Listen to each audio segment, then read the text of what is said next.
اتنے سال کے لیے تم بن جاؤ 3، وہ کہتا ہے تم 2 سال کے لیے بن جاؤ، وہ کہتا ہے وزیر اعلیٰ میری بیٹی کو دے دو، وہ کہتا ہے صدر پاکستان ہمیں دے دو، وہ کہتا ہے گورنر فلانے کو دے دو۔ وہ یہ کوئی بندر بانٹ ہو رہی ہے؟ کیا ہو رہا ہے مذاق جمہوریت کے ساتھ؟ اس ملک کے ساتھ کھلواڑ ہو رہا ہے، اس ملک کے آئین کے ساتھ کھلواڑ ہو رہا ہے۔ یہ کون ہوتے ہیں جنہیں مسترد کیا ہے عوام نے کہ یہ اس طرح سے آپس میں بندر بانٹ کریں، جن کو اختیار عوام نے دیا ہی نہیں ہے؟ تو یہ کیا سمجھتے ہیں؟ آج ماشاءاللہ پاکستان کا جو نوجوان ہے، پاکستان کی خواتین ہیں، پاکستان کے جو مرد ہیں، آج انہوں نے دو ٹوک فیصلہ دیا ہے، اور وہ پاکستان تحریک انصاف کے حق میں دیا ہے۔ نہ عمران خان کے بغیر کوئی اسمبلی چل سکتی ہے، کوئی پارلیمنٹ چل سکتی ہے، نہ عمران خان کے بغیر کوئی جمہوریت چل سکتی ہے، اور نہ ہی عمران خان کے بغیر کوئی حکومت بن سکتی ہے۔ تو اس لیے یہ غلط فہمی نکال دیں کہ عمران خان کو مائنس کر کے یہ جو ہے جمہوریت چلا لیں گے یا حکومت چلا لیں گے۔ نہ حکومت چل سکتی ہے، نہ جمہوریت چل سکتی ہے۔ عمران خان کو دوبارہ آپ کو لانا پڑے گا، اور عمران خان کی چونکہ لارجسٹ پولیٹیکل پارٹی ہے، عمران خان ہی ہمارا وزیر اعظم ہوگا پاکستان کا، اور اسے کوئی نہیں روک سکتا، کوئی مائی کا لال نہیں روک سکتا ہے اسے۔ تو اس لیے اس میں کوئی غلط فہمی نہیں ہونی چاہیے۔ آج جو 3 کیسز لگے ہوئے تھے، ایک کیس تھا جس میں خواجہ آصف صاحب جو ہے سیالکوٹ کا کیس تھا، اس کے نیچے کاشف صاحب ہمارے پی پی کے امیدوار تھے۔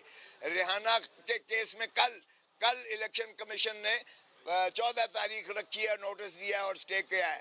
آج جو ہے کاشف کا کیس تھا، اسی کے نیچے جو پی پی اے آتی ہے، اس میں بھی فارم 45 میں ہم جیت چکے ہیں، اور فارم 47 میں ہمیں ہرا دیا گیا ہے۔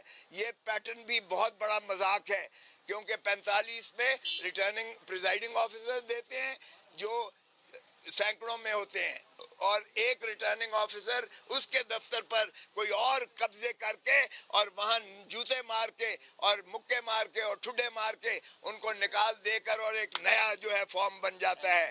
اس لیے وہ بھی مسترد ہے، اور یہ الیکشن کمیشن کا آئینی فریضہ ہے کہ اس کی تصحیح کرے۔